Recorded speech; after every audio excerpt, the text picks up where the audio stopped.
Happy lunch hour, gang. Okay. Yeah. Congratulations to Joe Biden and the entire Democrat Party. Got to give you credit. You did it. You set two new records last week. And got to give credit where credit is due. For the first time ever, guys, this is big. For the first time ever, credit card debt in the United States is over $1 trillion. Never been done before. To give you an idea how fast Joe got that done, in April of 2021, shortly after he took office, credit card debt was $736 billion. He's increased the credit card debt of the American public by nearly 50% in 2.5 years. That's incredible. What else do we have that's grown by 50% in 2 years? Inflation hasn't. It's come close, but it hasn't. Unemployment hasn't. It's damn close, but it ain't there. But credit card debt? He did it. 50% in 2.5 years. Fabulous job, Joe. Got to give credit where credit's due.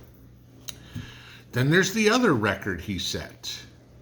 Effective Friday, we have now hit a new all-time high at the percentage of car payments that are $1,000 or more a month. 17.6% of the cars on the road that are financed have $1,000 a month or more car payment. That's incredible. I never knew Americans were so rich that we could afford $1,000 car payment. Hell, when Mrs. P and I bought our house in 2019, granted it was 8 months before COVID, we financed $108,000 on the house. Our mortgage was $886 for a 15-year mortgage too. Now I can go out and get a car for just slightly more than I bought my house. Congratulations, Joe. You're doing a wonderful job. And I hope you took all that with a grain of salt. Okay. This is the deal, guys. Americans are getting more and more and more in debt. Why? This is the telltale sign of an economy that is failing. Period. When people have to finance their groceries, because that's what's coming. That's what's going on, guys. That's why we're $1 trillion in debt. It's not people going out and buying new Rolexes, because the price of those are down, okay? It's not people spending money on wasteful things and frivolous items. It's people trying to sustain life. The amount of people who are putting their electric bill on a credit card or putting their taxes on a credit card, because Joe raised taxes too, just to remind you. Okay. When we're financing our way out of it, what does everybody expect? Joe to bail people out of credit card debt or car payments or mortgages, like he's trying to bail people out of student loans? People are borrowing their way to oblivion. Y'all know as well as I do. Sit down with your bills this month as they come in and look on the credit card statement, look on the car payment statement, look on the mortgage statement, and it'll say interest accrued, and add up how much money you are paying on interest on the loans in which you have, and then divide that by whatever your wage is, and see how many hours you have to work each week just to pay your debt service. Okay, we could do the same thing for the government, but I mean, the government doesn't work, so they don't make any money, they just steal it. But everything we talk about all the time with the government and the debt, the $33 trillion that we owe as a country, that all we're paying is the debt service, the interest on the note. Take a look at what you are paying on interest, and then figure out by hook or by crook whatever you can do to change that, to get rid of debt. Go use Dave Ramsey's debt snowball. Use something. Figure it out, whether you want to use the snowball way, whether you want to do what I like better, paying the stuff with the highest interest rate first to reduce the interest payment, roll that over, yada, yada, yada. Go that way. That's, in my mind, smarter, but I get Dave's point. Okay, so he's doing psychological, I'm doing financial. But what can you do to reduce your payments? Okay, go look. Let's talk about a few ones. Spend the afternoon, call around to different car insurance companies and get quotes on car insurance. You'd be amazed how different the prices are in car insurance. I'm eligible for USAA, just to give you an idea. I'm a vet, right? USAA wants twice as much as Tennessee Farm Bureau does for the exact same coverage. Okay. Obviously, I have my insurance through Tennessee Farm Bureau. I'm not saying reduce your coverage or anything like that. No, I'm not saying do that. That's foolish to me. But find out what you can get the exact same coverage from a different company. You may wind up saving yourself $100, $200 a month. Okay, just saying. How about your phone plan? Okay, call up AT&T or Verizon or whoever you have and say, I'm thinking of switching carriers. What can you do to give me a break? Be amazed how fast customer retention will be on the phone going, we'll cut your bill $25. We'll cut your bill $50. Okay? Do the same with your cable company. Okay? Whoever your internet provider is, your TV provider, if you've got one or whatever, call them up and say, yeah, I'm going to change over to CenturyLink or Cox or whatever it is. And I'm looking at canceling my service. Well, what can we do to keep you? Well, they're going to give me $50 less a month. Can you match it? Yeah, we can do that. Poof, that's $50 a month more that you can put toward those credit cards, that car payment, whatever it would be. Start looking at that. If you've got some ridiculously expensive car note, sell the damn car. Go buy something less expensive. Go buy something that is going to have lower insurance premiums on it. I mean, you can take a look at two different, let's say you need an SUV. Okay, because you got to carry kids around or whatever, who knows, okay? Whatever reason you need a bigger vehicle. You're like me, you don't fit in something smaller maybe, okay? Take a look around and call the insurance company and say, well, I'm considering buying a new car. What's the difference between, I don't know, pick something, an F-150 and a GMC 1500? What's going to be the exact same car? What's going to be the difference? And they'll tell you, well, this one's going to be less, this one's going to be more, whatever it would be. Okay, that might help you make a decision on what to do. Cars these days can easily run 250,000 miles if you maintain them correctly, which for all intents and purposes means check the brakes once a year, change the oil every 3,000 to 5,000 miles, take it in for its normal service and you're good, okay?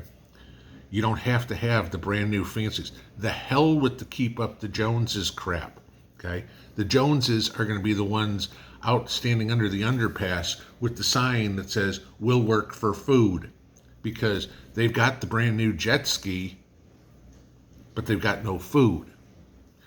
There's all the stories about banks in trouble. I mean, what was it, last week we heard that the big six banks had to give the FDIC another $8.9 billion to fund the FDIC after a couple of more banks failed last week. I know you probably didn't hear about that, but that's going through. It's getting ridiculous how many small banks are failing every week now at this point. Okay, that's going on.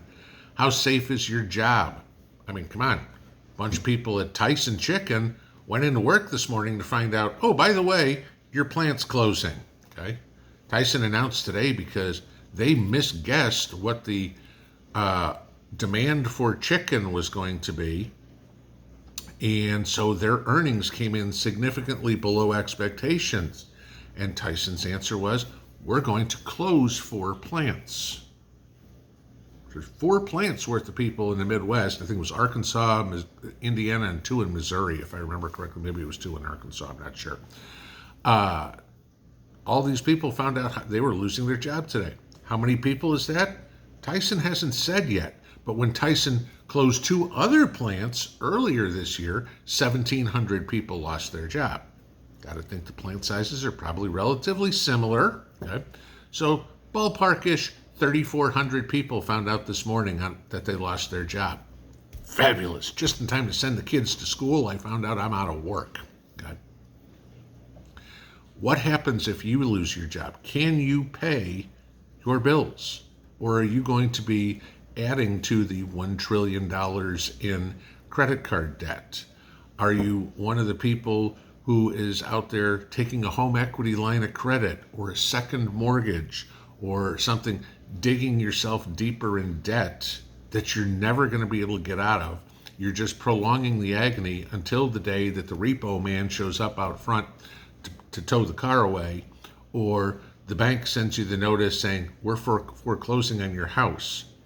Then what? Guys, now is the time to get your financial house in order. Okay?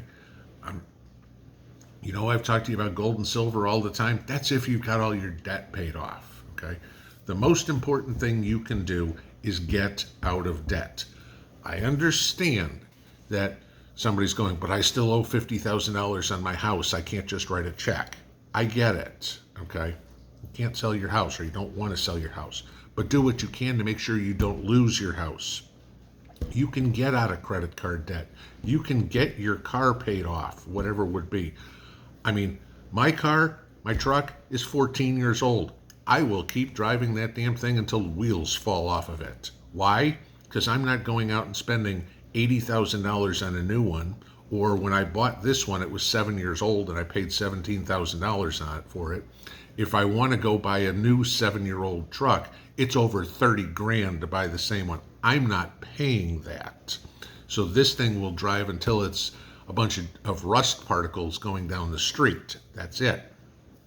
You've got to get out of debt, because when it all blows up, which it's going to, okay, there is absolutely zero debate on the economy is going to collapse. Okay, the government can't maintain $33 trillion in debt. The public can't maintain $1 trillion in credit card debt alone, let alone mortgages and everything. We will see an economic crash, probably again something along the lines of the Great Depression.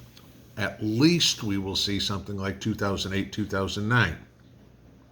The ones who are going to come out on top, just like they did in the ones in 2008, 2009, are the ones who didn't have any debt, had cash in hand, and can go snap up property, cars, whatever they need to be for 15 cents on the dollar, something thereabouts.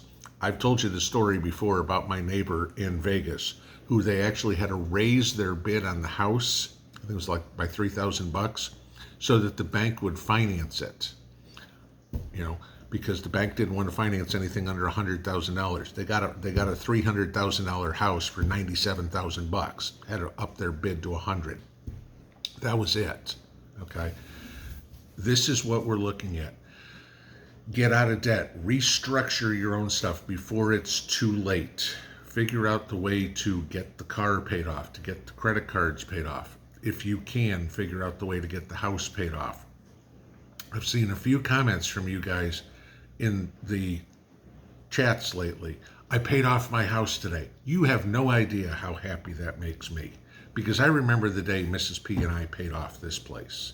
And I said to her, that's it.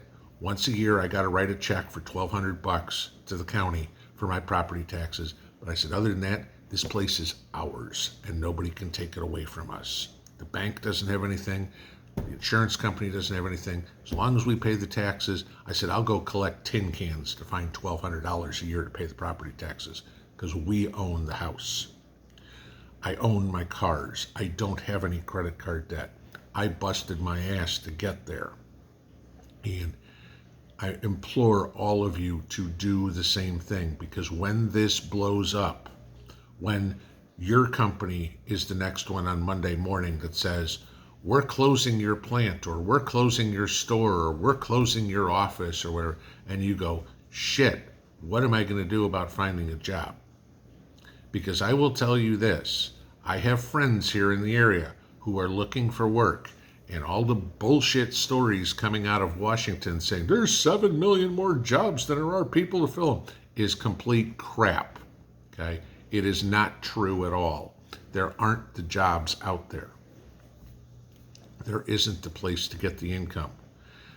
Reading stories this morning, and they're saying, again, millennials, 20, 25, 28 years old, living at home with mom and dad because they can't afford a place of their own, because rent is now up on average across the country to $1,900. Hawaii just became the first state to have the average mortgage over $5,000. California is close with the average mortgage at $4,800. And you start doing the math on that. A $5,000 mortgage, that's 60 grand a year. The median income in the United States is around 50. Okay? You can't afford this. These kids can't afford it.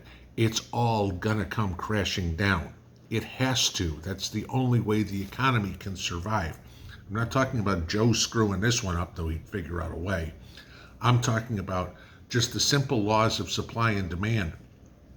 The market has to come down in everything. We have to have a collapse so that we can build again, because we've got remember Alan Greenspan, for those of you guys who are old enough, irrational exuberance? That's what we've got in the economy right now. Okay? It makes no sense why everything's up here. It will come down. That's the only way the economy will keep going. Guys, get out in front of this. Get yourself out of debt. Get the debt down as fast as you can.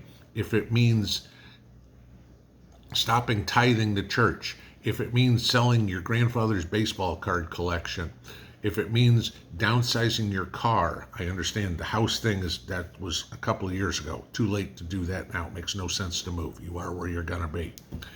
If it means having a garage sale and coming up with an extra $1,000 for stuff that's in your house that you can put toward a credit card, do it. Any way you can get out of yourself out of debt right now is critically important. I hope I'm not preaching to the choir. I hope I am preaching to the choir. I hope I'm not talking to a brick wall. Guys, please do this. I want to see everybody here in good shape and not hanging on by fingernails, because it's getting rougher and rougher and rougher out there. And there is going to be a day where your company says, sorry, we can't afford to pay you anymore. And that's an SHTF moment in any household. Been there, done that. Pinball out.